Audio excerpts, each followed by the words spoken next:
Hello, friends! Today we're going to be reading Lily's Purple Plastic Purse. But I think that we need a little bit of change in lighting. That's better. Lily's Purple Plastic Purse by Kevin Henkes. Lily loved school. She loved the pointy pencils, she loved the squeaky chalk, and she loved the way her boots went clickety-clickety-clack down the long, shiny hallway. Lily loved the privacy of her very own desk. She loved the fish sticks and chocolate milk every Friday in the lunchroom.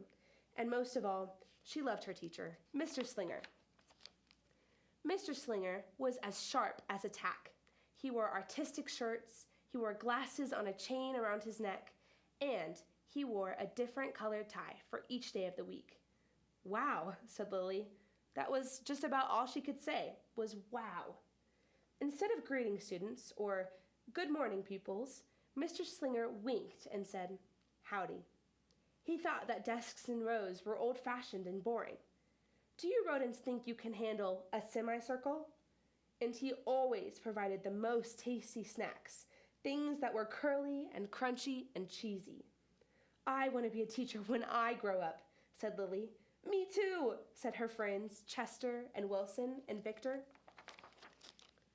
At home, Lily pretended to be Mr. Slinger. "I am the teacher," she told her baby brother Julius. "Listen up!"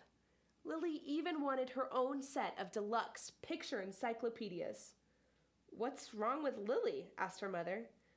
"I thought she wanted to be a surgeon or an ambulance driver or a diva," said her father. "It must be because of that new teacher, Mr. Slinger," said her mother. "Wow," said her father. That was just about all he could say was, "Wow." Whenever the students had free time, they were permitted to go to the light bulb lab in the back of the classroom. They expressed their ideas creatively through drawing and writing. Lily went often. She had a lot of ideas. She drew pictures of Mr. Slinger, and she wrote stories about him too. During sharing time, Lily showed her creations to the entire class. "Wow," said Mr. Slinger. That was just about all he could say was, "Wow." When Mr. Slinger had bus duty, Lily stood in the line even though she didn't ride the bus. Lily raised her hand more than anyone else in class, even if she didn't know the answer. And she volunteered to stay after school to clap erasers. "I want to be a teacher when I grow up," said Lily. "Excellent choice," said Mr. Slinger. One Monday morning, Lily came to school especially happy. She had gone shopping with her Grammy over the weekend.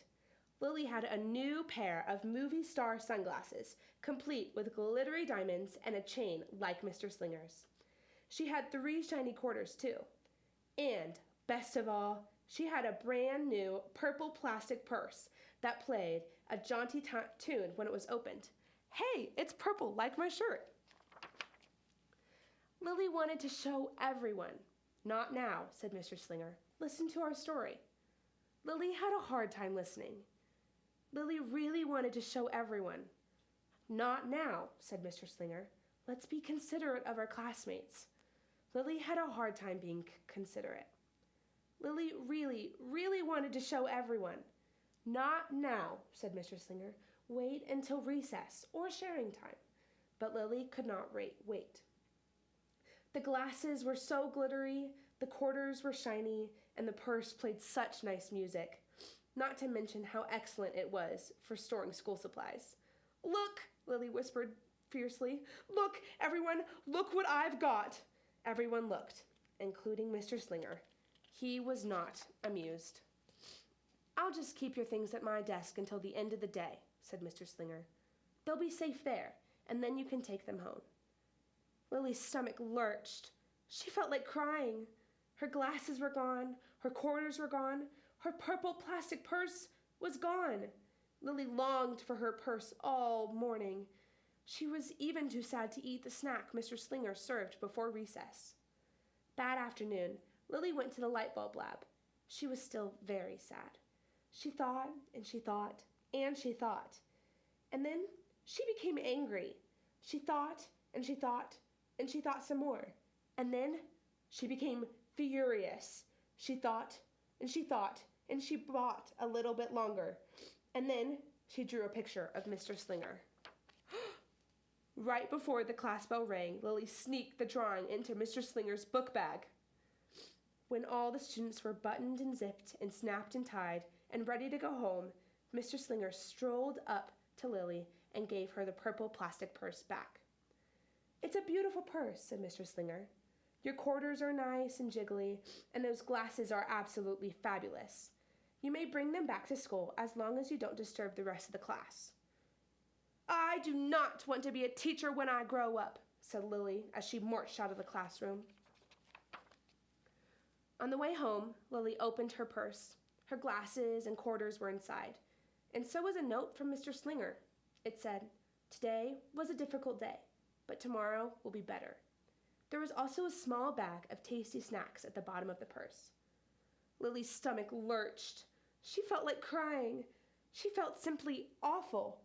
Lily ran all the way home and told her mother and father everything. Instead of watching her favorite cartoons, Lily decided to sit in the uncooperative chair. That night, Lily drew a picture of Mr. Slinger and wrote a story about him too. Lily's mother wrote a note, and Lily's father baked some tasty snacks for Lily to take to school the next day. "I think Mr. Slinger will understand," said Lily's mother. "I know he will," said Lily's father. The next morning, Lily got to school early. "These are for you, Mr. Slinger, because I'm really sorry." Mr. Slinger read the story, and he looked at the picture, and he read the note, and he sampled all the snacks. "Wow," said Mr. Slinger. That was just all about he could say was, "Wow." "What do you think we should do with this?" asked Mr. Slinger. "Could we just throw it away?" asked Lily. "Excellent idea," said Mr. Slinger. During sharing time, Lily demonstrated the many uses and unique qualities of her purple plastic purse, her shiny quarters, and her glittery movie star sunglasses. Then she did a little performance using them as props. "It's called interpretive dance," said Lily. Mr. Slinger joined in. "Wow," said the entire class. That was just all they could say was, "Wow." Throughout the rest of the day, Lily's purse and quarters and sunglasses were tucked safely inside her desk. She peeked at them often, but did not disturb a soul. Right before the last bell rang, Mr. Slinger served Lily's snacks to everyone's delight. "What do you want to be when you grow up?" asked Mr. Slinger. "A teacher," everyone responded. Lily's response was the loudest. "Excellent choice," said Mr. Slinger. As the pupils filed out of the classroom, Lily held her purple plastic purse close to her heart. Mr. Slinger was right. It had been a better day. Lily ran and skipped and hopped and flew all the way home. She was so happy. And she really did want to be a teacher when she grew up. That is, when she didn't want to be a dancer or a surgeon or an ambulance driver or a diva or a pilot or a hairdresser or a scuba diver. The end. Thank you so much for joining us today. Please make sure you read this weekend.